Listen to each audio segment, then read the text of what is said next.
الحمد لله الذي أنزل على عبده الكتاب ولم يجعل له عوجا قيما لينذر بأسا شديدا من لدنه ويبشر المؤمنين الذين يعملون الصالحات أن لهم أجرا حسنا ماكثين فيه أبدا وينذر الذين قالوا اتخذ الله ولدا ما لهم به من علم ولا لآبائهم كبرت كلمة تخرج من أفواههم إن يقولون إلا كذبا فلعلك باخع نفسك على آثارهم إن لم يؤمنوا بهذا الحديث أسفا إنا جعلنا ما على الأرض زينة لها لنبلوهم أيهم أحسن عملا وإنا لجاعلون ما عليها صعيدا جرزا أم حسبت أن أصحاب الكهف والرقيم كانوا من آياتنا عجبا إذ أوى الفتية إلى الكهف فقالوا ربنا آتنا من لدنك رحمة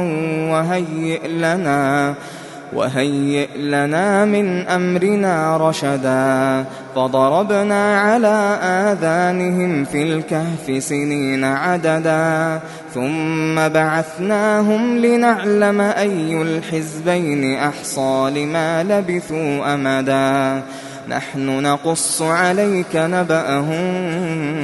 بالحق إنهم فتية آمنوا بربهم وزدناهم هدى وربطنا على قلوبهم إذ قاموا فقالوا ربنا رب السماوات والأرض لن ندعو من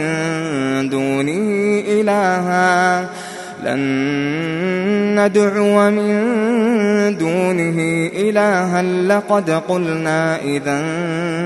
شططا هؤلاء قومنا اتخذوا من دونه آلهة لولا يأتون عليهم بسلطان بين فمن أظلم ممن افترى على الله كذبا وإذ اعتزلتموهم وما يعبدون إلا الله فأووا إلى الكهف ينشر لكم ربكم من رحمته ويهيئ لكم من أمركم مرفقا وترى الشمس إذا طلعت تزاور عن كهفهم ذات اليمين وإذا غربت تقرضهم ذات الشمال وهم في فجوة منه ذلك من آيات الله من يهد الله فهو المهتد ومن يضلل فلن تجد له وليا مرشدا وتحسبهم أيقاظا وهم رقود ونقلبهم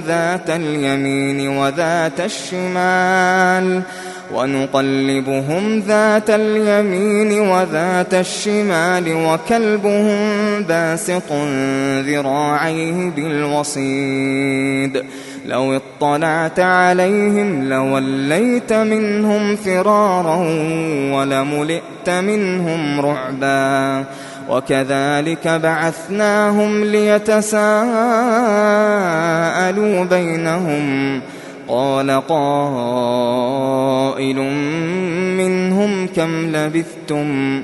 قالوا لبثنا يوما أو بعض يوم قالوا ربكم أعلم بما لبثتم فابعثوا أحدكم بورقكم هذه إلى المدينة فلينظر فلينظر أيها أزكى طعاما فليأتكم برزق منه وليتلطف ولا يشعرن بكم أحدا إنهم إن يظهروا عليكم يرجموكم أو يعيدوكم في ملتهم ولن تفلحوا إذن أبدا وكذلك أعثرنا عليهم ليعلموا أن وعد الله حق وأن الساعة لا ريب فيها إذ يتنازعون بينهم أمرهم فقالوا ابنوا عليهم بنيانا ربهم أعلم بهم قال الذين غلبوا على أمرهم لنتخذن عليهم مسجدا سيقولون 3 رابعهم كلبهم ويقولون 5 سادسهم كلبهم رجما بالغيب ويقولون 7 وثامنهم كلبهم قل ربي أعلم بعدتهم ما يعلمهم إلا قليل فلا تمار فيهم إلا مراء ظاهرا ولا تستفت فيهم منهم أحدا ولا تقولن لشيء إني فاعل ذلك غدا إلا أن يشاء الله واذكر ربك إذا نسيت وقل عسى أن يهديني ربي لأقرب من هذا رشدا ولبثوا في كهفهم 300 سنين وازدادوا 9 قل الله أعلم بما لبثوا له غيب السماوات والأرض أبصر به وأسمع ما لهم من دونه من ولي ولا يشرك في حكمه أحدا واتل ما أوحي إليك من كتاب ربك لا مبدل لكلماته ولن تجد من دونه ملتحدا واصبر نفسك مع الذين يدعون ربهم بالغداة والعشي يريدون وجهه ولا تعد عيناك عنهم تريد زينة الحياة الدنيا ولا تطع من أغفلنا قلبه عن ذكرنا واتبع هواه وكان أمره فرطا وقل الحق من ربكم فمن شاء فليؤمن ومن شاء فليكفر إنا أعتدنا للظالمين نارا أحاط بهم سرادقها وإن يستغيثوا يغاثوا بماء كالمهل يشوي الوجوه بئس الشراب وساءت مرتفقا إن الذين آمنوا وعملوا الصالحات إنا لا نضيع أجر من أحسن عملا أولئك لهم جنات عدن تجري من تحتهم الأنهار يحلون فيها من أساور من ذهب ويلبسون ثيابا خضرا من سندس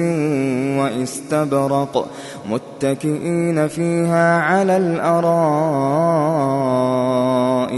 نعم الثواب وحسنت مرتفقا واضرب لهم مثل الرجلين جعلنا لأحدهما جنتين من أعناب وحففناهما بنخل وجعلنا بينهما زرعا كلتا الجنتين آتت أكلها ولم تظلم منه شيئا وفجرنا خلالهما نهرا وكان له ثمر فقال لصاحبه وهو يحاوره أنا أكثر منك مالا وأعز نفرا ودخل جنته وهو ظالم لنفسه قال ما أظن أن تبيد هذه أبدا وما أظن الساعة قائمة ولئن رددت إلى ربي لأجدن خيرا منها منقلبا قال له صاحبه وهو يحاوره أكفرت بالذي خلقك من تراب ثم من نطفة ثم سواك رجلا لكن هو الله ربي ولا أشرك بربي أحدا ولولا إذ دخلت جنتك قلت ما شاء الله لا قوة إلا بالله إن ترني أنا أقل منك مالا وولدا فعسى ربي أن يؤتيني خيرا من جنتك ويرسل عليها حسبانا من السماء فتصبح صعيدا زلقا أو يصبح ماؤها غورا فلن تستطيع له طلبا وأحيط بثمره فأصبح يقلب كفيه على ما أنفق فيها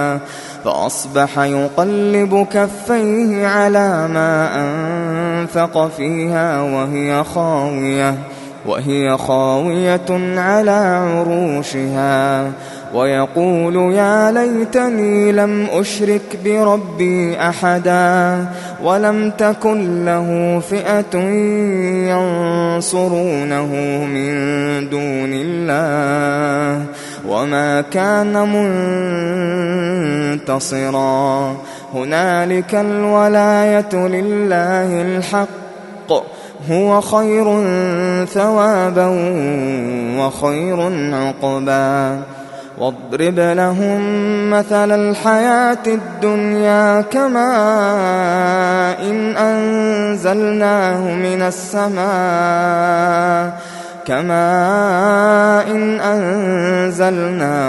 السماء فاختلط به نبات الأرض فأصبح هشيما تذروه الرياح وكان الله على كل شيء مقتدرا المال والبنون زينة الحياة الدنيا والباقيات الصالحات خير عند ربك ثوابا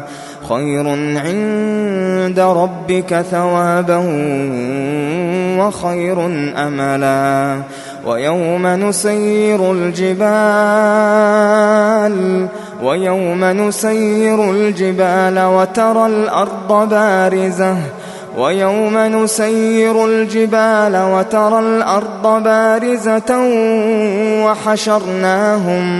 وحشرناهم فلم نغادر منهم أحدا وعرضوا على ربك صفا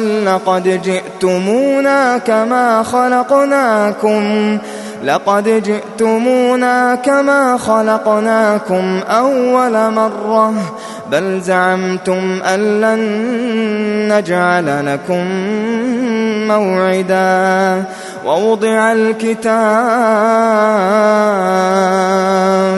ووضع الكتاب فترى المجرمين مشفقين مما فيه ويقولون يا ويلتنا ما لهذا الكتاب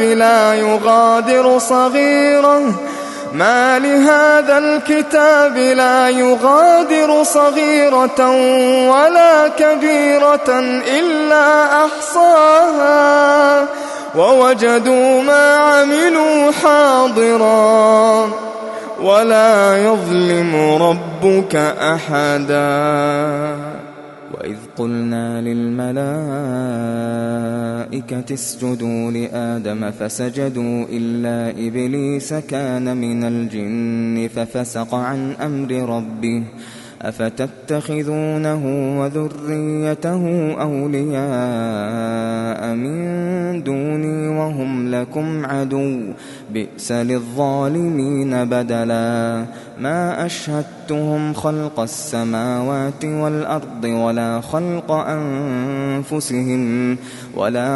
أنفسهم وما كنت متخذ المضلين عضدا. ويوم يقول نادوا شركائي الذين زعمتم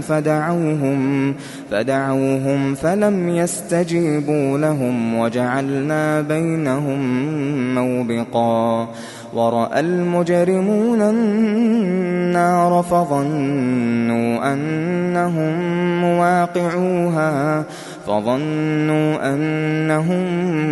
مواقعوها ولم يجدوا عنها مصرفا. ولقد صرفنا في هذا القرآن للناس من كل مثل وكان الإنسان أكثر شيء جدلا. وما منع الناس أن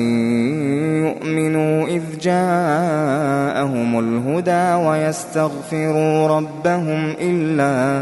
إلا أن تأتيهم سنة الأولين أو يأتيهم العذاب قبلا.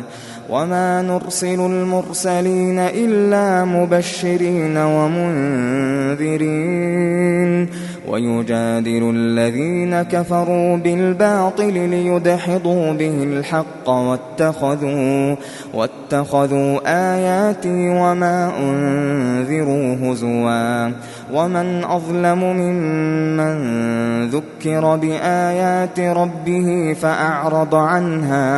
فأعرض عنها ونسي ما قدمت يداه. إنا جعلنا على قلوبهم أكنة أن يفقهوه وفي آذانهم وقرا وإن تدعهم إلى الهدى فلن يهتدوا إذن أبدا. وربك الغفور ذو الرحمة لو يؤاخذهم بما كسبوا لعجل لهم العذاب بل لهم موعد لن يجدوا من دونه موئلا. وتلك القرى أهلكناهم لما ظلموا وجعلنا لمهلكهم موعدا. وإذ قال موسى لفتاه لا أبرح حتى أبلغ مجمع البحرين أو أمضي حقبا. فلما بلغا مجمع بينهما نسيا حوتهما فاتخذ سبيله في البحر سربا. فلما جاوزا قال لفتاه آتنا غداءنا لقد لقينا من سفرنا هذا نصبا. قال أرأيت إذ أوينا إلى الصخرة فإني نسيت الحوت فإني نسيت الحوت وما أنسانيه إلا الشيطان أن أذكره واتخذ سبيله في البحر عجبا قال ذلك ما كنا نبغ فارتدا على آثارهما قصصا فوجدا عبدا من عبادنا آتيناه رحمة من عندنا وعلمناه من لدنا علما قال له موسى هل أتبعك على أن تعلمني مما علمت رشدا قال إنك لن تستطيع معي صبرا وكيف تصبر على ما لم تحط به خبرا قال ستجدني إن شاء الله صابرا ولا أعصي لك أمرا قال فإن اتبعتني فلا تسألني عن شيء حتى أحدث لك منه ذكرا فانطلقا حتى إذا ركبا في السفينة خرقها قال أخرقتها لتغرق أهلها لقد جئت شيئا إمرا قال ألم أقل إنك لن تستطيع معي صبرا قال لا تؤاخذني بما نسيت ولا ترهقني من أمري عسرا فانطلقا حتى إذا لقيا غلاما فقتله قال أقتلت نفسا زكية بغير نفس لقد جئت شيئا نكرا قال ألم أقل لك إنك لن تستطيع معي صبرا قال إن سألتك عن شيء بعدها فلا تصاحبني قد بلغت من لدني عذرا فانطلقا حتى إذا أتيا أهل قرية استطعما أهلها فأبوا أن يضيفوهما فوجدا فيها جدارا يريد أن ينقض فأقامه قال لو شئت لاتخذت عليه أجرا قال هذا فراق بيني وبينك سأنبئك بتأويل ما لم تستطع عليه صبرا أما السفينة فكانت لمساكين يعملون في البحر فأردت أن أعيبها وكان وراءهم ملك يأخذ كل سفينة غصبا وأما الغلام فكان أبواه مؤمنين فخشينا أن يرهقهما طغيانا وكفرا فأردنا أن يبدلهما ربهما خيرا منه زكاة وأقرب رحما وأما الجدار فكان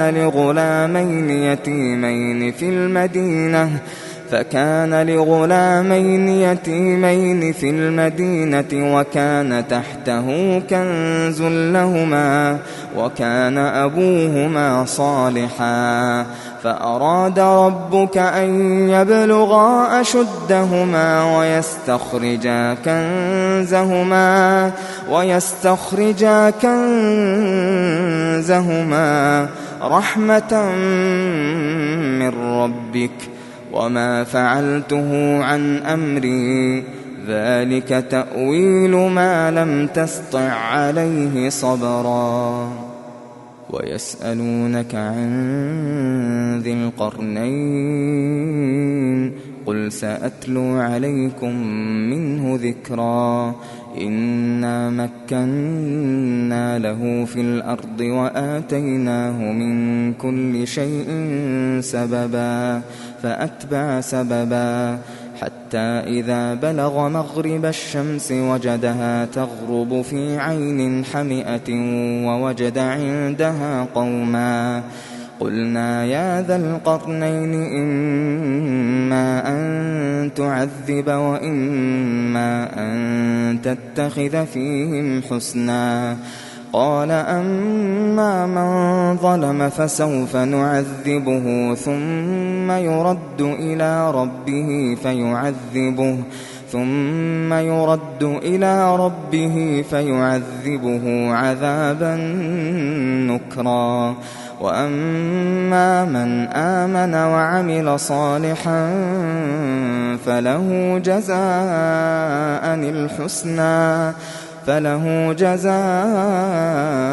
الحسنى وسنقول له من أمرنا يسرا ثم أتبع سببا حتى إذا بلغ مطلع الشمس وجدها تطلع على قوم لم نجعل لهم من دونها سترا كذلك وقد أحطنا بما لديه خبرا ثم أتبع سببا حتى إذا بلغ بين السدين وجد من دونهما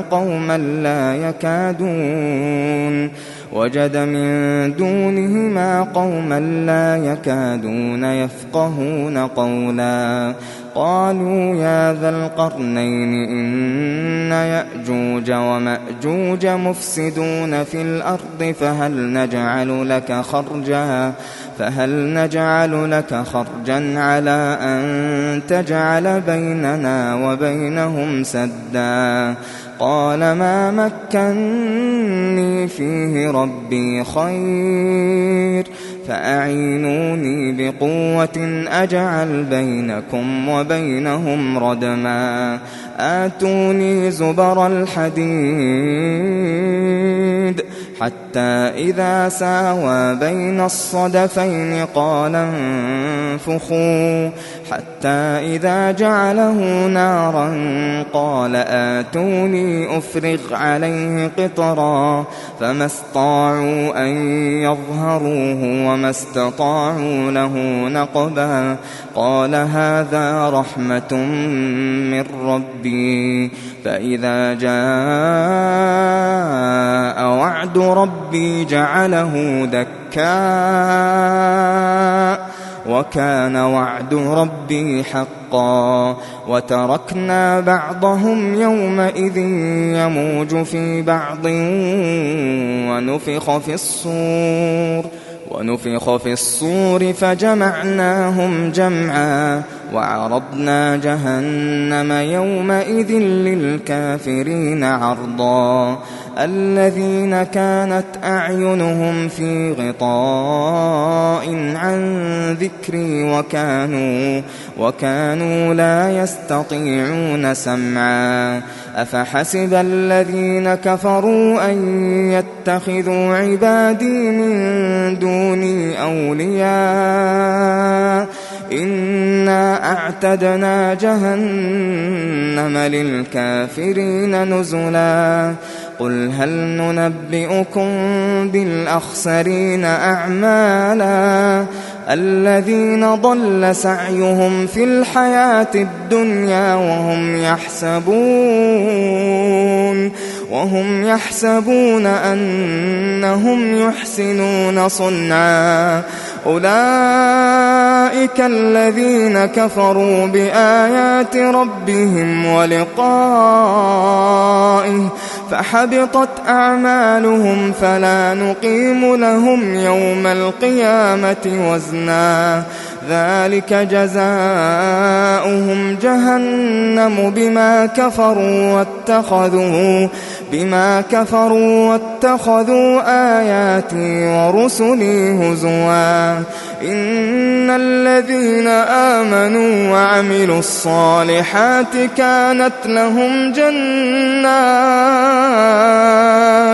كانت لهم جنات الفردوس نزلا خالدين فيها لا يبغون عنها حولا قل لو كان البحر مدادا لكلمات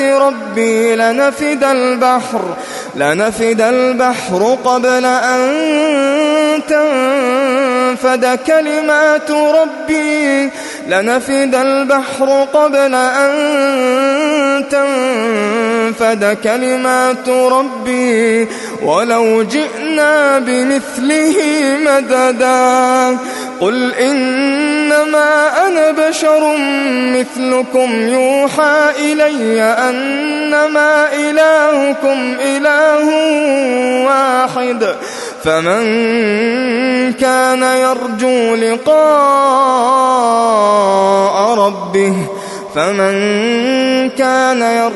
لقاء ربه فليعمل عملا صالحا